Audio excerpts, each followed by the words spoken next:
সবার যাতে ভোটাধিকার যারা প্রবাসীতে রয়েছে তাদের যদি নিশ্চিত না করা হয় তাহলে গণ অভ্যুত্থান পরবর্তীতে বাংলাদেশে নির্বাচন প্রক্রিয়া প্রশ্নবিদ্ধ হবে। প্রিয় সাংবাদিক বন্ধুগণ, প্রিয় দেশবাসী, জাতীয় নাগরিক পার্টির পক্ষ থেকে আমরা আজকে 5 সদস্যের একটি প্রতিনিধি দল ইলেকশন কমিশনে এসেছি।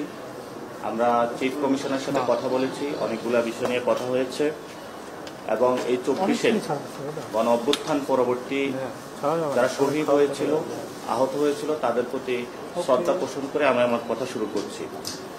যারা আহত হয়েছিল, যারা শহীদ হয়েছিল, গত 15 বছরে অনেক মানুষকে গুম, নির্যাতনের সঙ্গে করা হয়েছিল। বড় একটি জায়গা ছিল আমাদের ভোটাধিকার কেড়ে নেওয়া হয়েছিল এবং মানুষের জালিয়াতির মাধ্যমে বাংলাদেশকে একটি ফেসিস্ট কাঠামোতে রূপান্তর করা হয়েছিল।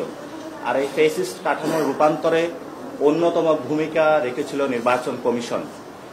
এই সংস্কারের মধ্য দিয়ে যে নতুন একটি বাংলাদেশ আমরা পুনর্গঠন করতে যাচ্ছি, সেই সংস্কার প্রক্রিয়ার মধ্য দিয়ে নির্বাচন কমিশনকে যাতে আমরা নিয়ে যেতে পারি সেই বিষয়ে আমাদের মধ্যে দীর্ঘক্ষণ আলোচনা হয়েছে। যে আলোচনাগুলোর মধ্যে আমরা জাতীয় নাগরিক পার্টির পক্ষ থেকে অনেকগুলো দাবি উত্থাপন করেছি।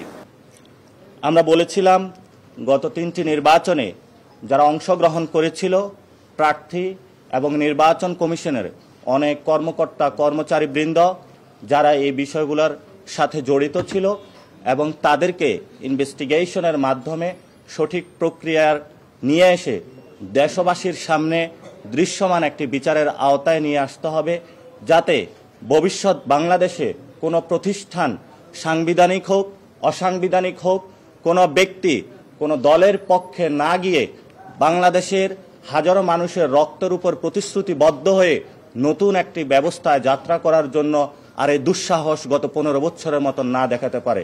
সেই বিষয়ে আমরা কথা বলেছি।